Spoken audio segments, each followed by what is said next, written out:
Assalamualaikum warahmatullahi wabarakatuh, rekan sobat saudaraku Tribun Gayo.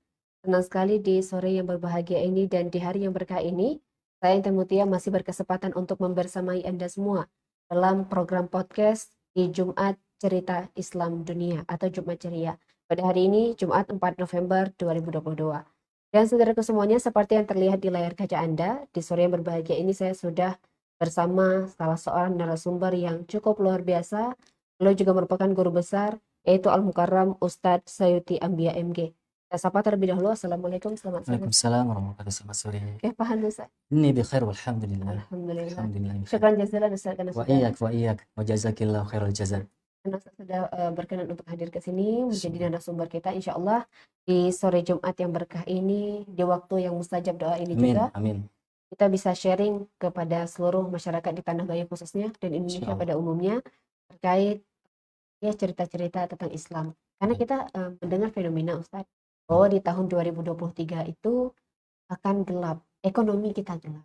Iya. Nah, kita akan sharing apakah memang tanda-tanda itu termasuk ke dalam tanda-tanda hari kiamat atau nanti kita akan membahasnya saudaraku bersama Al-Mukarram Ustadz Sayuti Ambia. Beliau juga saudaraku sebenarnya merupakan pembina umum dan pembina markas dakwah Al-Ghuraba Takengon. Cerita sedikit Ustadz boleh ya? Boleh, boleh. Markas dakwah Al-Ghuraba Takengon ini sudah berapa lama berdiri? Ya, secara kelembagaan Markas Dakwah Al-Ghuraba ini bisa dikatakan baru juga. 2016 akhir secara kelembagaan yayasannya terbentuk dengan nama Yayasan Al-Ghuraba Takengon. Sedangkan pergerakan dakwah Al-Ghuraba itu sendiri ya sudah lama. Sudah lama, alhamdulillah ya. Kemudian karena kita cuma punya prinsip bahwa untuk membangun fisik itu mudah, tapi untuk membangun orang itu yang susah. Maka kita tidak fokus dulu untuk membangun fisik dari sebuah pergerakan dakwah ini secara bangunan fisik, lembaga pesantrennya. Ya, maka kami coba membangun orang dulu pelan demi pelan. Setelah kita coba membangunkan orang secara karakternya sudah bagus, iman dan takwanya sudah bagus, orang-orang yang terpilih inilah yang nanti coba kita ambil untuk membangun yayasan dan membina dan membangun pesantren itu sendiri. Maka sampai hari ini Kak, itu boleh kita lihat markas dakwah Al-Ghuraba secara fisiknya itu masih sangat-sangat sederhana dibandingkan dengan lembaga pendidikan yang lain. Karena memang kita tidak ingin gegabah, kita tidak ingin isti'jal buru-buru. Karena untuk membangun fisik mudah Kak, insya Allah. Mudah sangat, apalagi kita punya relasi yang kuat, sangat banyak. Namun yang paling penting sekarang adalah bagaimana membangun orangnya. Dulu. Makanya kita coba rintis dakwahnya dulu. Betul, iya. Intinya kita membekali dulu, baru nanti fisik dari yayasan tersebut kita renovasi pelan-pelan. Betul, iya. Lalu ini sebagai Ustadz, mungkin bagaimana Ustadz saat ini melihat fenomena global yang begitu pesat ini? Bagaimana pandangan Ustadz? Nah, sebelumnya coba saya mukadimahi dengan mengucapkan hamdalah. Alhamdulillah Rabbil Alamin, wassalatu wassalamu ala asyrafil anbiya'i wal mursalin wa ala alihi wa ashabihi ajma'in. Ba'du, Rabbi syrah li sadri wa yassir amri wahlul 'uqdatam min lisani yafqahu qawli. Ya, alhamdulillah pada kesempatan kali ini kita bisa bertemu di Tribun Gayo ini yang mudah-mudahan nanti bisa membawa banyak manfaat kepada audiens semuanya. Di mana memang di kesempatan kali ini kita diamanahkan untuk berbicara masalah bagaimana fenomena global ya. Ada yang mempersepsikan bahwa 2023 itu akan terjadi gelap ya. Walaupun dalam tanda petik gelap dalam sisi ekonomi ya. Betul. Dan hari ini memang sudah terasa itu. Iya, belum pun 2023, 2022 bahkan sebelumnya masa Covid sudah sangat terasa gelapnya aspek ekonomi itu Kak. Iya. Dan itu sebenarnya fenomena yang sudah tidak asing bagi kita yang mengkaji Quran dan Sunnah. Al-Quran dan Sunnah sendiri jauh-jauh hari telah memberitakan di antara fenomena-fenomena yang akan terjadi di sebelum kiamat besar itu datang, bahwa akan ada kerusakan di segi sektor ekonomi kaum muslimin. Dan sehingga nanti akan lahir ya semacam ya orang-orang yang individualis, materialistis, yang dia adalah ya lolo ya gue-gue. Mau tahu dengan keadaan orang, yang miskin-miskin terus, yang kaya-kaya terus. Kapitalisme memimpin ekonomi liberal hari ini, memimpin ekonomi dunia, neoliberal dan sebagainya, dengan praktek ribawi juga. Dan ini memang mukadimah kehancuran sebuah ekonomi. Ketika sudah ya nekat dari umat muslim secara khusus, yang melakukan transaksi ribawi dalam urusan ekonomi. Hari ini coba kita lihat mana yang nggak ada ribanya gitu kan. Sedikit sekali yang terlepas. Bahkan Nabi sampai mengatakan hanya sangat sedikit terlepas dari riba. Bahkan debu-debu riba pun kita akan kena kita gitu. Saking bahayanya riba ini. Nah, sedikit masalah bagaimana fenomena global, khususnya kita di Indonesia ini, yang katanya dipersepsikan akan ada kehancuran besar dalam sektor ekonomi. Dan dalam hal ini coba kita bayangkan. Sangat logik memang. Apa itu? Baru-baru kemarin juga ya Sri Mulyani, Ibu Sri Mulyani dalam hal ini Menteri Keuangan Indonesia telah ya menyampaikan bahwa hutang negara kita Indonesia ini aja udah kurang lebih 7 triliun. Bahkan sampai lebih dekat kepada 17 triliun ditambah dengan hutang swasta. Menandakan apa? Apa berarti yang bisa kita coba simpulkan di sini? Hutang negara kita ini baru mampu terbayar kalau diembankan untuk setiap anak bayi yang baru lahir di Indonesia. Itu sekitar per jiwa itu 40 juta, Kak. 40 juta. Per jiwa. Nah, bayangkan kalau kita punya anak 3, berarti 4 kali 3. Kalau kita punya anak 5, berarti 200 juta. Ya, per jiwa itu 40 juta baru mampu terbayar itu hutang negara. Ya, ini memang sedang kita saksikan bersama. Berat. Dan ini adalah efek dari ribawi tadi. Iya. Tapi Ustaz, sempat juga terjadi di tahun 1998 pada saat itu yang diprediksi bahwa akan terjadi ekonomi gelap yang serupa dengan 2023. Lalu sebenarnya Ustaz, di 2023 ini kejadian seperti ini seperti Ustaz katakan juga memang sudah ada dalam Al-Quran juga. Lalu ada kaitannya dengan tanda-tanda hari kiamat itu Ustaz? Ya. Sebenarnya kalau kita hubungkan peristiwa demi peristiwa, bukan hanya masalah kerusakan dari segi ekonomi, dekadensi moral juga hari ini yang sedang dipertontonkan oleh muda-mudi. Ya. Bagaimana juga fenomena anak durhaka. Hari ini para emak-emak sudah menjadi curhatan nasional ya. Bahwa anak mereka itu pada bandel gitu kan. Guru-guru di sekolah juga pada curhat kepada para ustadz, bagaimana ya trik menghadapi anak bandel gitu kan.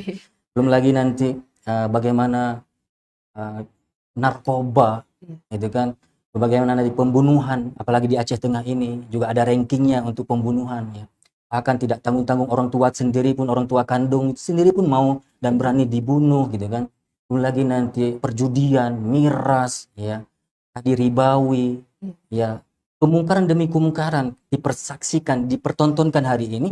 Dan itu sebenarnya kalau kita lihat kepada ya Al-Quran, perspektif Al-Quran memandang itulah kegelapan. Semua itulah kegelapan. Narkoba itu gelap. Korupsi itu juga adalah gelap. Maka uang korupsi itu kan sering diistilahkan dengan uang gelap. Sogok menyogok ini uang gelap.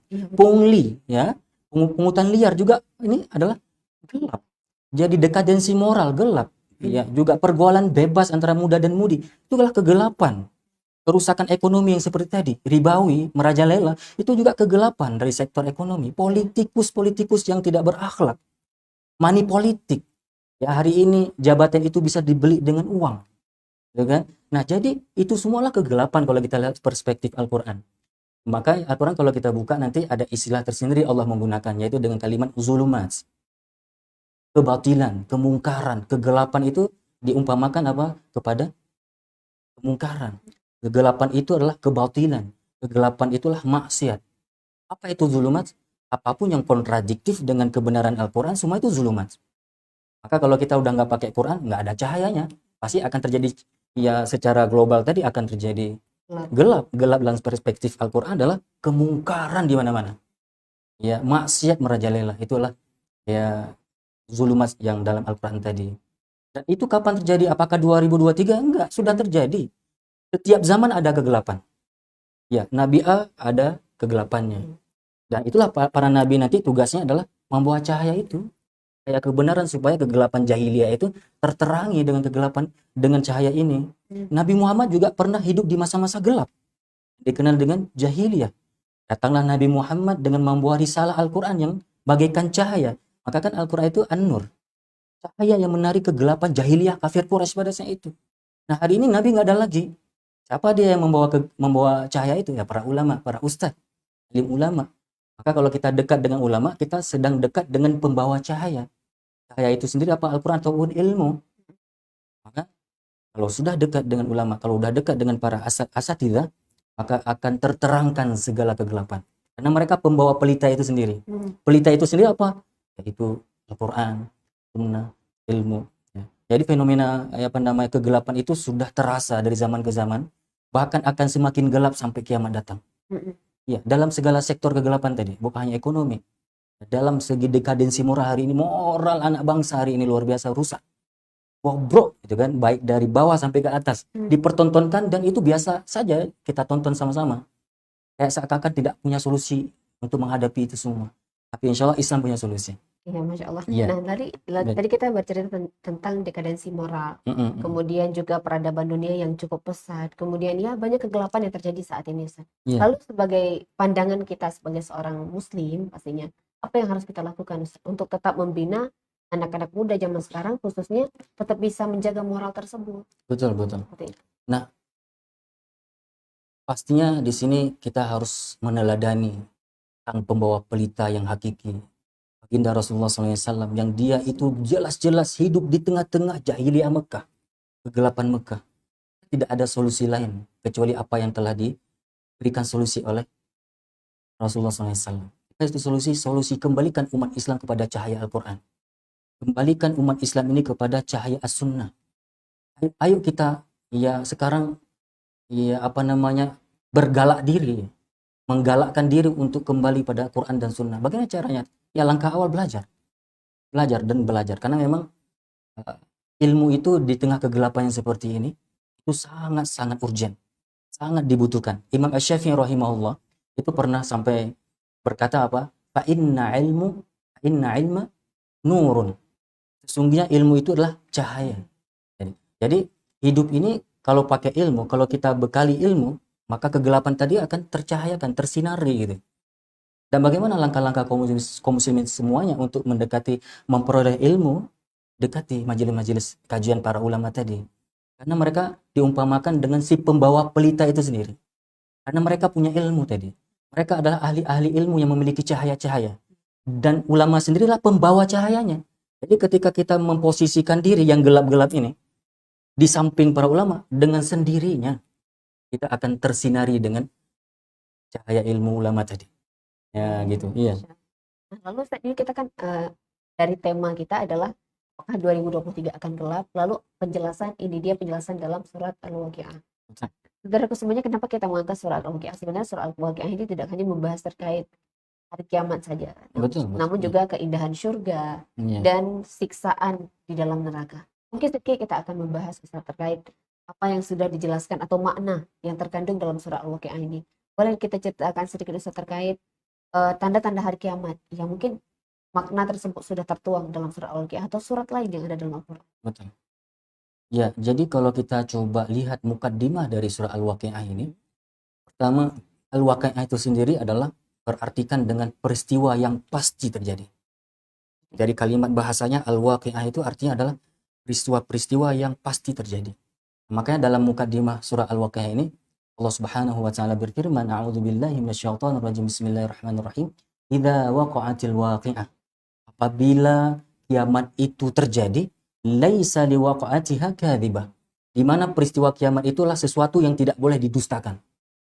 Dan ini perlu kami berhenti sejenak di sini, bahwa dalam akidah as-sahihah, dalam akidah Ahlussunnah wal Jamaah, bahwa sudah menjadi keyakinan kita bersama bahwa percaya kepada peristiwa kiamat. Nah, ketika kita sudah meyakini bahwa kiamat itu ada dan akan terjadi, berarti apa? Kalau ada sebaliknya yang tidak percaya, berarti dia seakan-akan tidak percaya kepada rukun iman semuanya. Maka kata Allah apa? Laisa liwaqa'atiha kadzibah. Bahwa peristiwa kiamat itu tidak boleh ada kedustaan. Gak boleh kita meragukan kejadiannya. Maka dari itu, meragukan akan datangnya kiamat, akan peristiwa-peristiwa pemberitaan-pemberitaan yang telah diberitakan oleh Allah melalui Quran dan Sunnah tentang adanya kiamat, maka dia akan bisa murtad.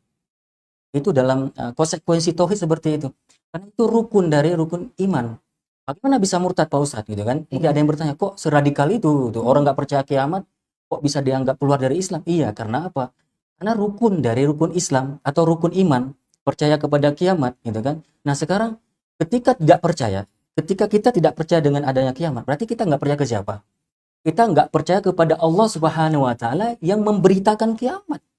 Bahwa berita-berita kiamat itu wahyu langit dari Allah. Berarti secara sekaligus nggak percaya kiamat, kita nggak percaya kepada Allah. Nggak percaya kepada kiamat, nggak percaya kepada malaikat. Yang mana dia adalah yang ditugaskan untuk menurunkan wahyu tentang kiamat juga. Nggak percaya kepada kiamat berarti dia nggak percaya kepada Rasulullah sebagai utusan Allah yang membawa berita tentang kiamat juga. Dan tidak percaya kepada kiamat berarti dia adalah tidak percaya kepada Alkitab. Dalam hal ini Al-Quran. Karena Al-Quran adalah kitab suci yang memberitakan kiamat. Nah, tidak percaya kepada takdir buruk dan takdir baik. Jadi gara-gara cacat rukun iman kita di rukun iman tidak percaya kepada kiamat. Percaya kepada kiamat dia nggak percaya. Laisa liwaqa'atiha kadhibah. Tidak boleh, maka itu bisa jadi dari Islam.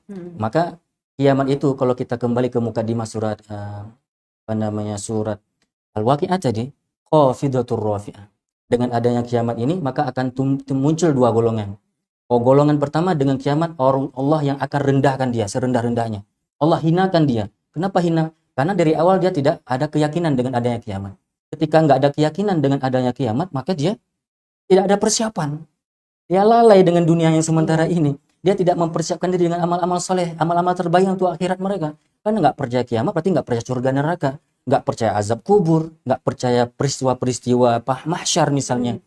Maka akan terjadi apa? Kerendahan, dan serendah-rendahnya Allah akan rendahkan dia. Jadi kiamat ini bisa membuat orang itu jadi hina.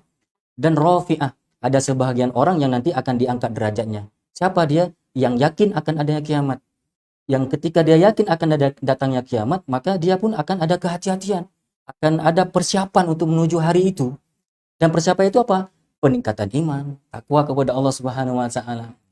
Nah, kemudian baru nanti Allah di lanjutan ayat sedikit menjelaskan di antara peristiwa yang akan terjadi nanti pada hari kiamat.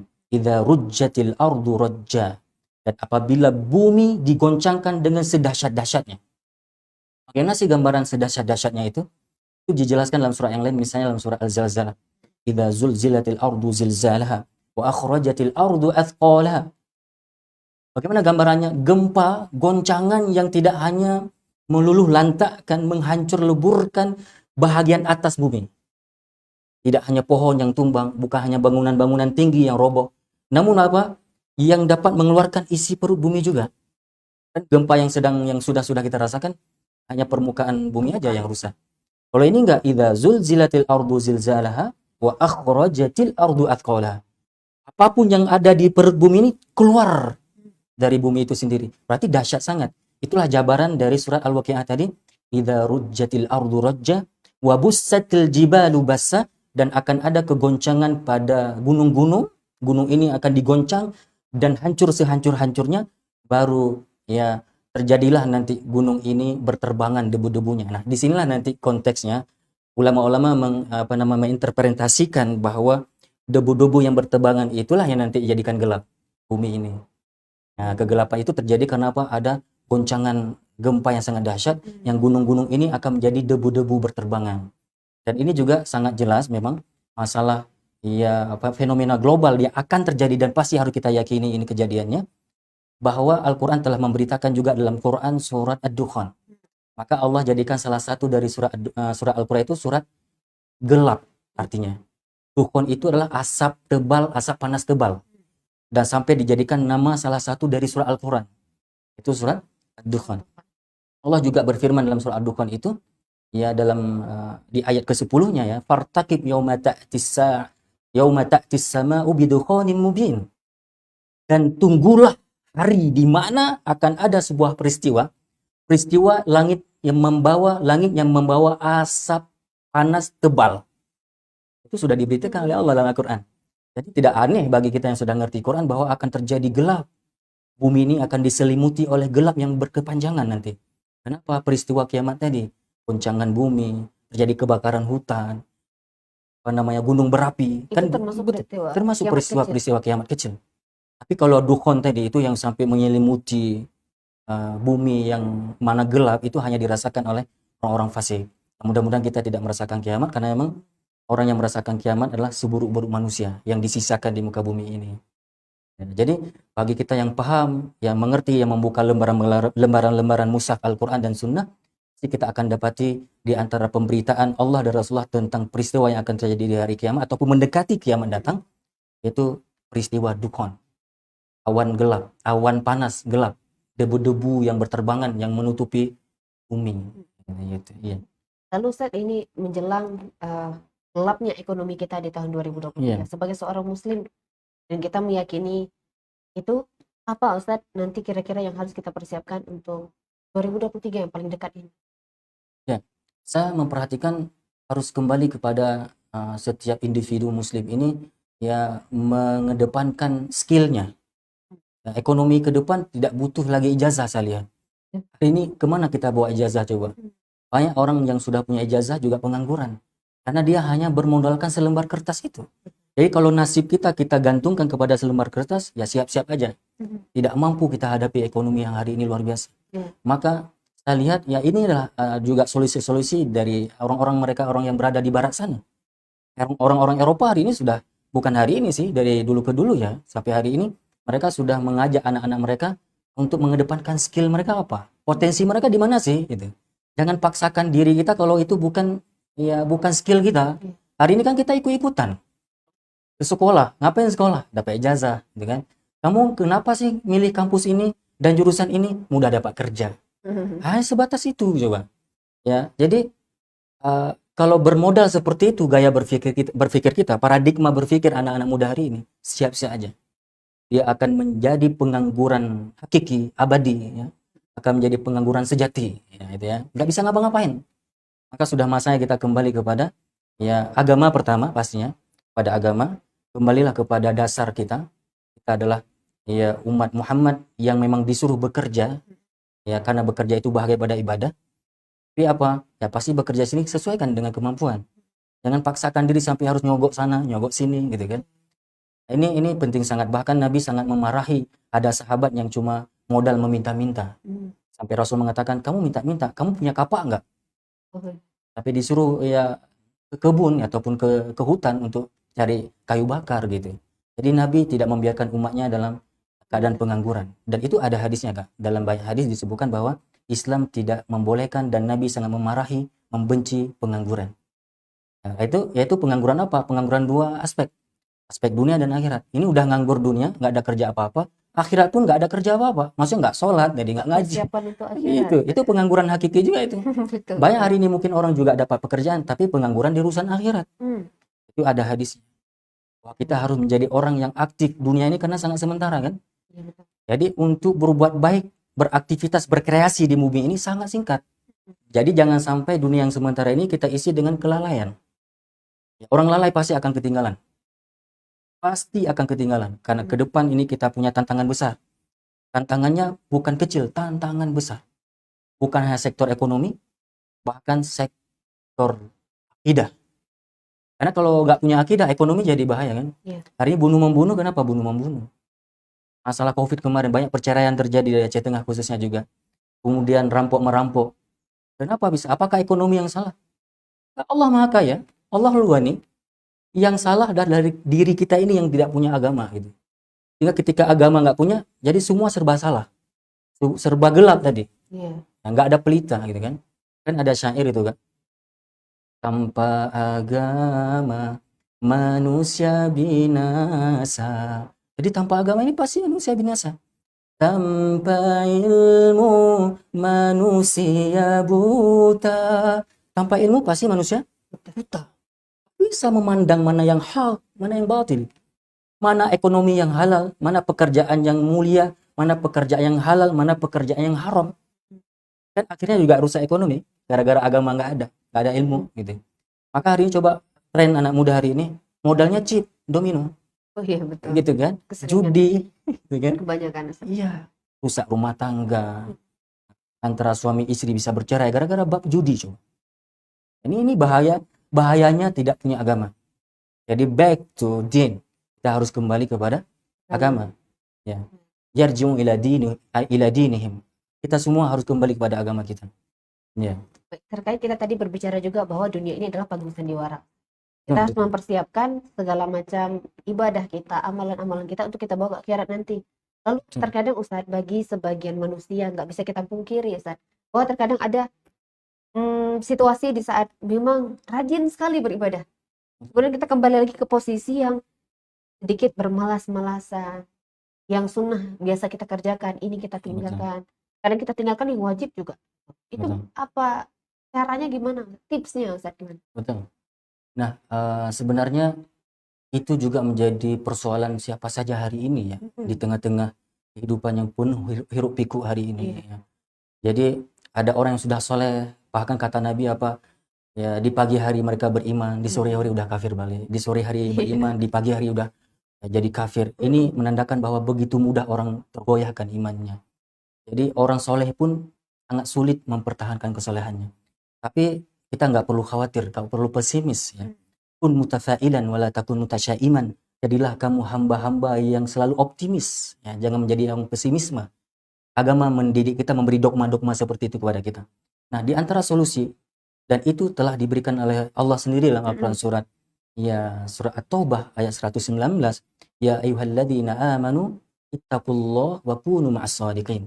Hai orang-orang beriman, hai orang-orang yang beriman, bertakwalah kalian kepada Allah. Apakah sudah titik? Belum.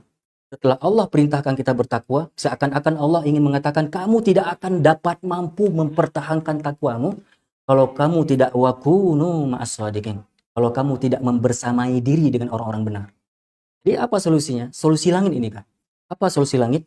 Kalau kita ingin istiqomah di atas jalan kebaikan, maka hendaknya kita berkomunitas. Berkomunitas dengan orang-orang baik. Kenapa? Ya, al-mar'u ala dini khalilihi. Ya, seseorang itu sangat tergantung pada agama temannya. Al-yanzur ahadukum man yukhalil. Maka hendaklah engkau selektif dalam memilih temanmu. Kenapa? Kamu adalah bagaimana agama temanmu. Kalau agama teman kita rusak, pemahamannya rusak gitu kan. Ya, narkoba kita tak akan terikuti untuk bernarkoba. Kalau dia itu main judi, kita juga akan jadi aktif bermain judi. Kalau dia itu adalah peminum minuman khamar, kita akan juga ikut minum. Kalau dia orang soleh, kita akan ikut soleh. Kalau dia orang-orang yang rajin mengaji, kita pun akan ikut rajin mengaji. Kita tidak akan pernah meleset teori dari Rasulullah ini. Al-mar'u ala dini khalilihi. Seseorang itu sangat tergantung pada bagaimana keadaan agama temannya. Ya, berarti kita apa solusinya? Harus selektif memilih teman. Kemudian setelah memilih teman, kita harus aktif dalam majelis-majelis ilmu. Nah, di situ nanti akan tersiram rohani kita. Akan terperbaiki kembali jahiliyah kita gitu ya. Gelap kita akan tersinari dengan cahaya-cahaya ilmu. Jadi kalau kita tidak konsisten menjaga waktu untuk mengisi waktu dengan ilmu, majelis ilmu, mendekati para ulama ya, kemudian juga tidak berkomunitas dengan orang-orang baik ya. Makanya orang soleh pun bisa tidak istiqomah dengan solehnya, apalagi memang dasar kita nggak soleh. Awam. Pasti akan diculik satu persatu oleh setan yang menculik hati kita, menculik iman kita. Betul. Karena memang yang perlu juga dipelajari dari iblis ini adalah kesungguhannya. Positifnya apa? Dia itu ada kesungguhan, walaupun untuk negatifnya. Positifnya apa? Dia sangat sungguh-sungguh menggoda manusia, apalagi ini cerita akhir zaman nih. Karena kita adalah umat akhir zaman, maka setan pun setan akhir zaman. Iya. Yang mana setan akhir zaman itu akan lebih sungguh-sungguh menggoda manusia. Karena dia pahami akhir zaman, kesempatan terakhir aku goda manusia. Maka dia akan lebih sungguh-sungguh ini. Maka orang-orang yang berada di akhir zaman ini sebenarnya harus lebih sungguh-sungguh menjaga diri dengan iman dan takwa. Kenapa? Setan akan sangat sungguh-sungguh menggoda kita. Bahkan dia menggoda kita tanpa ada henti. Bahkan kita istirahat, setan nggak istirahat. Kita tidur nih, setan tidak tidur mengganggu kita dalam mimpi-mimpi buruk. Coba itu, dahsyat sangat. Maka kalau nggak punya iman tadi, nggak punya ilmu, dan tidak punya komunitas, maka kita akan diculik tadi. Dan Rasulullah telah memesan itu kan. Rasulullah memesan dalam sebuah hadis apa? Bahwa innama ya'kulu dhi'bu minal ghanamil qasiyah.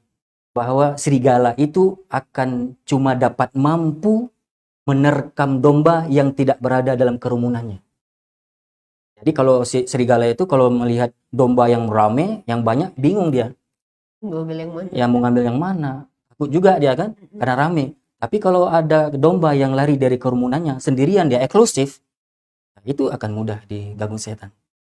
Maka penting sangat berjamaah atau berkomunitas. Dan itu adalah rekomendasi dari Rasulullah, pesan Rasulullah, solusi dari Rasulullah, alaikum bil jamaah. Hendaklah kalian berada dalam komunitas yang solid iman dan takwanya. Ya. Sampai kita menggantikan posisi setan ya. Itu Betul, lebih bahaya. betul. Apalagi Setan dari manusia ya. kami. Iya, betul. Lebih Ya. buruk nanti orang berpikir atau orang berkata bahwa ya dia lebih buruk daripada setan atau bahkan sudah menjadi Setan. bagian dari Jadi ya, setan, benar-benar. betul. Iya.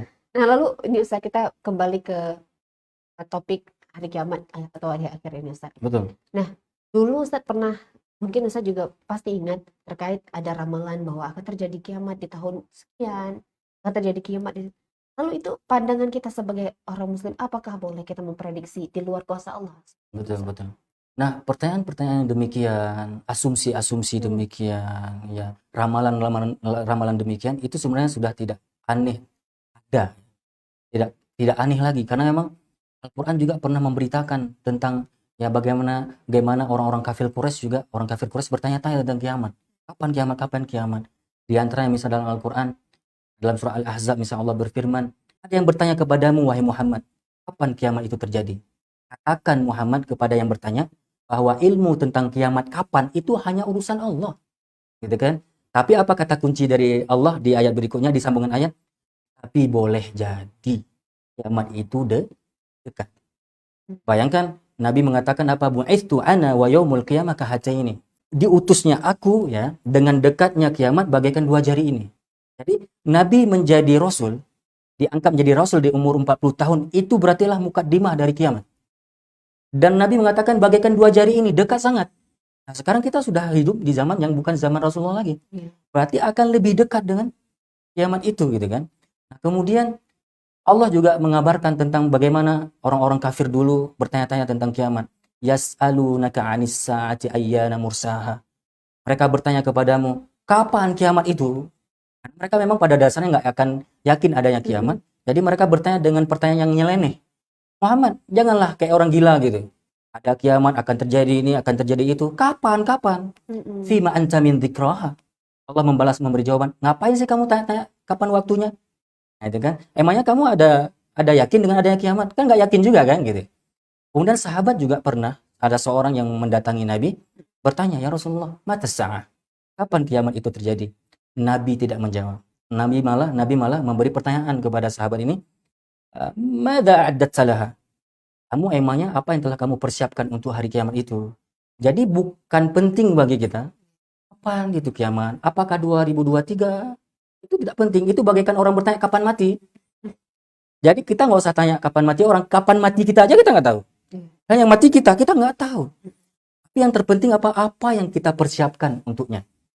Itu yang menjadi kesibukan kita semestinya gitu kan. Apakah kita sudah beriman? Bagaimana kualitas iman kita? Bagaimana kualitas takwa kita? Itu yang perlu kita perhatikan di saat-saat seperti ini. Dan itu juga ditanyakan dalam Al-Quran surah yang lain kan. Seperti surah Al-Qiyamah itu sendiri. Maka ada salah satu nama surah Quran dan langsung surah Al-Qiyamah. Yas'alu ayyana yaumul qiyamah. Mereka bertanya, kapan kiamat itu? Allah memberi jawaban, fa'idha bariqal basar. Nanti kamu akan terbelalak matamu. Kamu akan menyaksikan kiamat itu. Wa idza bariqal basar wa khasafal qamar. Kiamat tidak terjadi kecuali nanti akan terjadi gerhana bulan. Wa jumi'asy syamsu wal qamar, dan akan terjadi dikumpulkan, dikawinkan antara bulan dan matahari. Berarti sini gerhana juga. Disitulah terjadi kegelapan nanti. Ya kan? Nah, jadi banyak sekali kalau kita mengangkat dalam Al-Qur'an ya pertanyaan-pertanyaan yang sama seperti orang hari ini. Bertanya-tanya kapan kiamat, gitu kan. Namun mereka sendiri nggak pernah sholat gitu, nggak pernah mempersiapkan diri untuk itu. Nah, makanya tidak penting bagi kita sebenarnya. Kapan kiamat? Toh Allah sendiri nggak pernah memberitakan kapan. Nabi sendiri sebagai utusan Allah tidak pernah mengeluarkan satupun hadis. Bahkan jangankan hadis ya sahih, hadis palsu pun nggak ada gitu. Ya, nggak ada kapan kiamat itu. Cuma ada ketentuan dalam hadis hari Jumat. Kiamat itu terjadi di hari Jumat, tapi kapan Jumat itu nggak ada yang tahu. Wallahu a'lam bishawab kapan. Namun yang terpenting dari itu adalah ayo kita persiapkan diri. Kapanpun kiamat, yang penting kita pastikan diri dalam keadaan sudah soleh, solehah, dalam keadaan kita beriman pada Allah dan beramal soleh. Itu yang terpenting. Ya.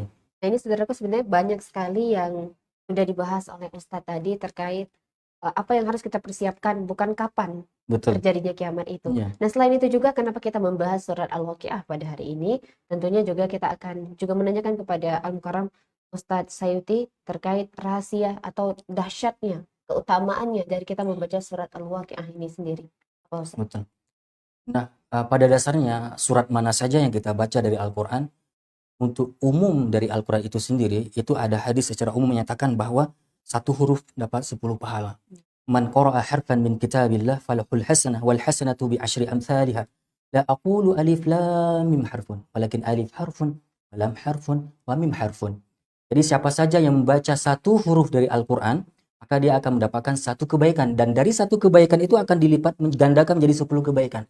Aku tidak katakan bahwa alif lam mim itu satu huruf. Tapi apa? Alif satu huruf, lam satu huruf, mim satu huruf. Berarti berapa huruf? 3 huruf. 3 huruf berarti satu huruf satu kebaikan dilipat gandakan menjadi 10, 3 huruf 30 pahala. Namun hitungan para ulama kan logis sebenarnya kalau kita lihat dengan hadis 3 huruf 10 kebaikan, satu huruf 10 kebaikan. Ini 3 huruf 30. Ternyata ada ulama yang menjelaskan bahwa tidak hanya 30 bisa kita dapatkan dari 3 huruf, tapi lebih dari itu. Kenapa? Tidak dilihat dari segi bentuk huruf alif, tapi bunyinya. Alif. Alif berarti alif, lam dan fa. Alif. Lam berarti 2 huruf. Lam. Lam dengan mim. Lam. Bunyinya ya. Iya, bunyinya. Mim juga 2 huruf. Mim dengan mim. Mim. Alif 3 huruf. Lam 2 huruf. Mim 2 huruf. Berarti berapa huruf? Berarti tidak fokus di 3 huruf alif, lam, dan mim bentuknya. Iya. Tapi dari segi bunyi, itu bisa juga kita interpretasikan. Para ulama sampai menafsirkan, mensyarah hadis ini seperti itu. Berarti tidak hanya 30 pahala dari 3 huruf bisa kita dapatkan. Lebih dari itu pun Allah mampu memberi pahala. Nah, itu hadis umum. Iya. Bahwa hadis umum juga barang siapa yang membaca Quran, ya nanti akan mendapatkan syafaat, gitu kan. Nah, memang nanti ada juga emang hadis-hadis khusus ya, hadis-hadis khusus yang menjelaskan fadilah-fadilah surat-surat tertentu dan ayat-ayat tertentu. Namun wallahu a'lam bishawab, sesuai dengan pengetahuan yang Allah berikan kepada saya lewat sebuah proses pengkajian, itu surah Al-Waqiah memang kita dapati memang dalil-dalil riwayat-riwayat yang menjelaskan tentang keutamaannya. Bahwa ada yang riwayat yang menyatakan bahwa barang siapa yang membaca surah Al-Waqiah maka akan terjauhkan dari kemiskinan misalnya. Iya. Nah, kemudian banyak Diangkat riwayat rezekinya. dia angkat rezekinya, akan ditinggikan rezekinya, Karir. diluaskan rezekinya, karirnya dan sebagainya. Namun alangkah sayangnya kalau kita kaji dari segi sanad hadis ini, itu banyak yang dhaif. Banyak yang dhaif, iya.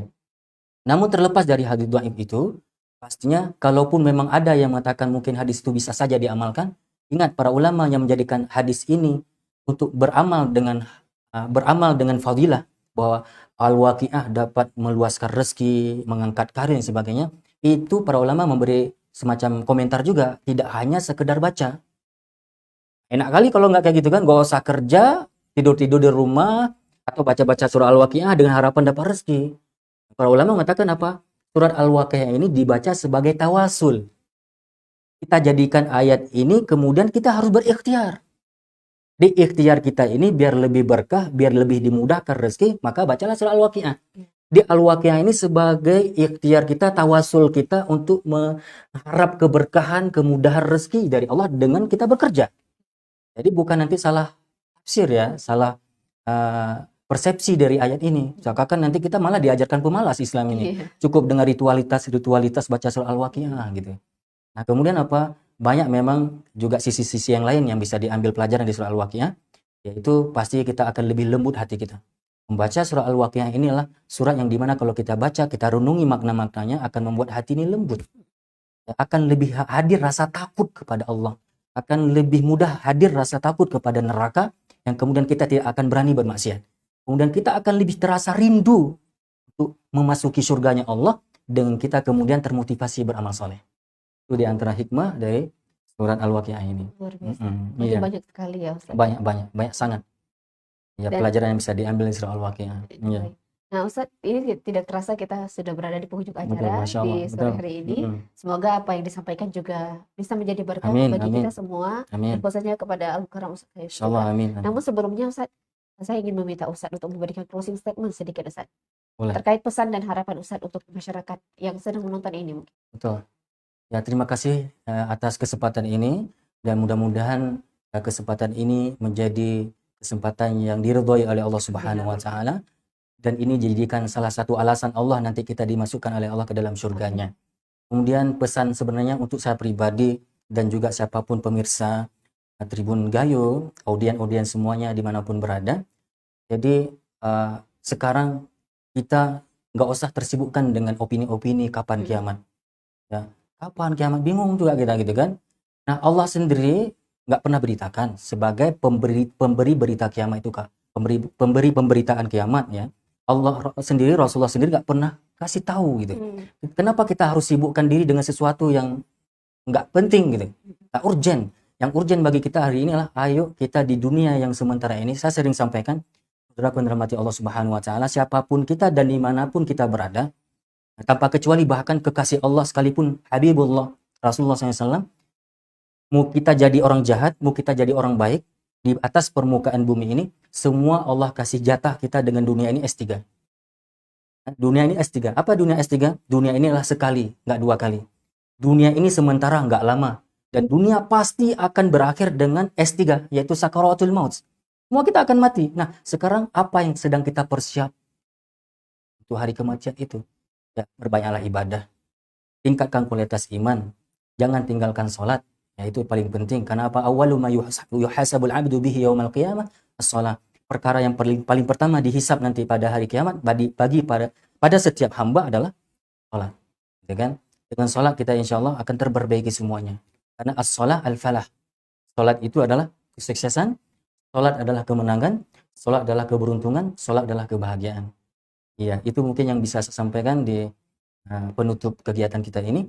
Mudah-mudahan sekali lagi juga dapat membawa manfaat untuk siapapun, termasuk saya pribadi insya Allah. Iya. Terakhir Ustaz, saya ucapkan terima kasih Sama-sama. Syukran jazilan untuk Ustaz yang karena Iya. sudah berkenan untuk hadir ke sini menjadi narasumber yang cukup luar biasa. Iya. Dan insya Allah program kita setiap hari Jumat ini bisa membawa keberkahan untuk semua orang. Amin ya rabbal alamin. Dan untuk saudara semuanya, kita kembali mengingat diri sendiri.